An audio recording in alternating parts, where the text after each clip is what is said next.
दोस्तों, मेरा YouTube channel में आप सभी का हार्दिक स्वागत है।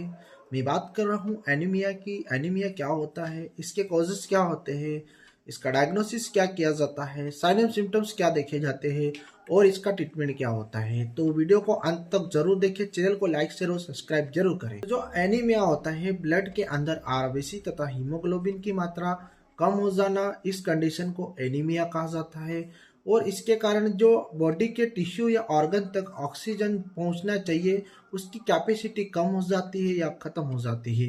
तो इस कंडीशन को एनीमिया कहते हैं। जो ब्लड होता है, इसके जो हीमोग्लोबिन की मात्रा को देखे जाए तो नॉर्मल व्यक्ति में इसकी अलग अलग रेंज होती है। तो पुरुषों में इसकी जो रेंज होती है नॉर्मल, वह 13 ग्राम प्रति डीएल से ज़्यादा होती है।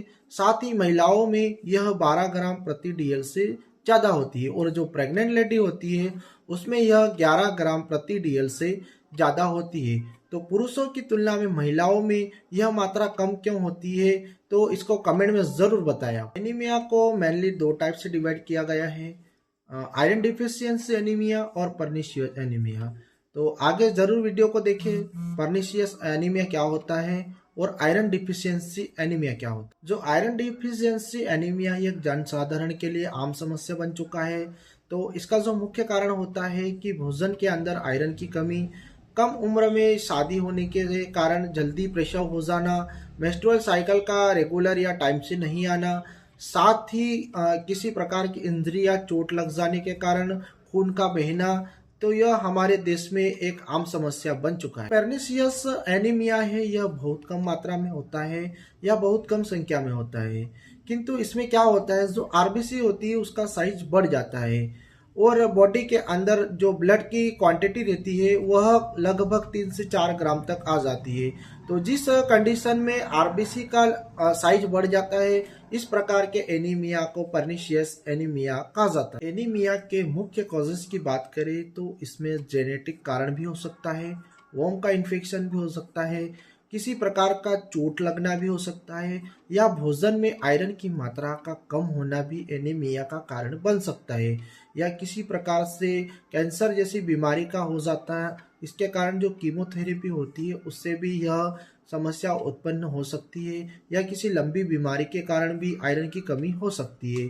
तो यह मुख्य उसके कॉजेस हो सकते हैं। एनीमिया के साइन एंड सिम्टम्स की बात करें तो इसका साइन एंड सिम्टम्स में देखें तो कमजोरी का आ जाना, ब्लड की मात्रा का कम हो जाना, सुस्ती आना, चक्कर आना, जी घबराना, हार्ट रेट का बढ़ जाना और कहीं भी काम करने में मन नहीं लगना, सुस्ती का आना, थोड़ी दूर चलने पर सांस का फूलना। तो इसके मुख्य साइन एंड सिम्टम्स देखे जाते हैं। और साथ ही हाथ पैर पीले पड़ने लग जाते हैं और स्किन का कलर चेंज होने लगता है। तो यह साइन एंड सिम्टम्स एनीमिया के पेशेंट में देखे जा सकते हैं। एनीमिया के डायग्नोसिस के लिए पेशेंट का फिजिकल एग्जामिनेशन किया जाता है, साथ ही सीबीसी काउंट कराया जाता है और फेरिक सीरम का भी टेस्ट कराया जाता है, जिससे पता चल सके कि पेशेंट को एनीमिया किस टाइप का हो। एनीमिया के लक्षण देखे जाते हैं तो यह सावधानियां जरूर अपनानी चाहिए।